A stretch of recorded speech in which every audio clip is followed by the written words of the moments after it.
जब हामी हाम्रा अगुवाहरू र विश्वासीहरूको जीवनमा उन्नति, प्रगति र आशिष देख्छौँ, त्यो वास्तवमै खुसीको कुरा हो। बाइबलले पनि सिकाउँछ कि परमेश्वरले आफ्ना छोराछोरीहरूलाई आशिष दिनुहुन्छ। मेहनत, व्यवसाय वा सिप वा इमान्दार कामबाट सफल हुनु चाहिँ आफैमा सुन्दर कुरा हो। त्यस्तै पूर्णकालीन सेवकहरूले पनि मण्डली वा मिसनबाट आदर र सहयोग पाउनु पनि बाइबल सम्मत र न्यायोचित कुरा हो। नेपालमा आज धेरै इमान्दार र आदरणीय पास्टर एवं अगुवाहरू हुनुहुन्छ जसले थोरै साधन र स्रोतको बीचमा पनि चुपचाप त्याग र समर्पणको साथ चाहिँ सेवा गरिराख्नु भएको छ। उहाँहरूको सेवा र जीवन हाम्रो लागि प्रेरणा हो।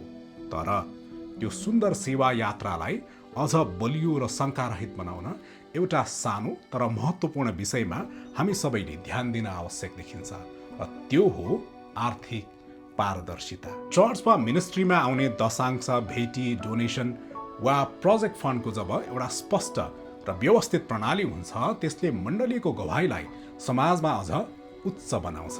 हामीले के बुझ्नुपर्छ भने पारदर्शिता खोज्नु वा माग्नु भनेको अविश्वास गर्नु होइन, न त यो कसैको आलोचना गर्नु हो, बरु यो त हाम्रा आदरणीय सेवकहरूलाई कुनै पनि प्रकारको झुटा आरोप वा शङ्काबाट सुरक्षित राख्ने एउटा उपाय हो। जब सबै कुरा स्पष्ट र प्रणालीगत हुन्छ, बाहिरका मानिसहरूले पनि सेवकाईमाथि औँला उठाउने ठाउँ पाउँदैनन्। प्रभुका जनहरूले खुसी साथ डोनेसन, सपोर्ट वा भेटी दिँदा र नेतृत्वले त्यसलाई व्यवस्थित र पारदर्शी रूपमा सञ्चालन गर्दा त्यहाँ एउटा सुन्दर आत्मिक सम्बन्ध निर्माण हुन्छ। त्यसैले मण्डली वा संस्थामा स्पष्ट आर्थिक नीति, फाइनान्सियल पोलिसी हुनु, आन्तरिक हिसाब किताब व्यवस्थित हुनु र नेतृत्व जवाबदेही हुनु चाहिँ विद्रोह होइन, बरु मण्डली वा संस्थाको चाहिँ स्वास्थ्य र दीर्घकालीन वृद्धिको लागि बलियो जग हो। येशू ख्रीष्टले पनि हामीलाई सधैँ ज्योति र सत्यमा हिँड्न सिकाउनु भयो। ज्योतिमा हिँड्ने यात्रामा डर हुँदैन, त्यहाँ केवल शान्ति र भरोसा हुन्छ। हाम्रो उद्देश्य कसैको मन दुखाउनु वा न्याय गर्नु होइन।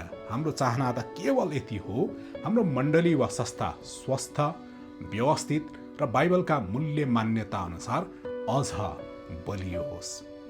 व्यक्तिभन्दा प्रणाली बलियो भयो भने हाम्रो सेवकाई युगौँसम्म आशिषको कारण बनिरहनेछ। तपाईँलाई यो बारेमा के लाग्छ? कृपया आफ्नो विचार कमेन्टमा अवश्य लेख्नुहोला।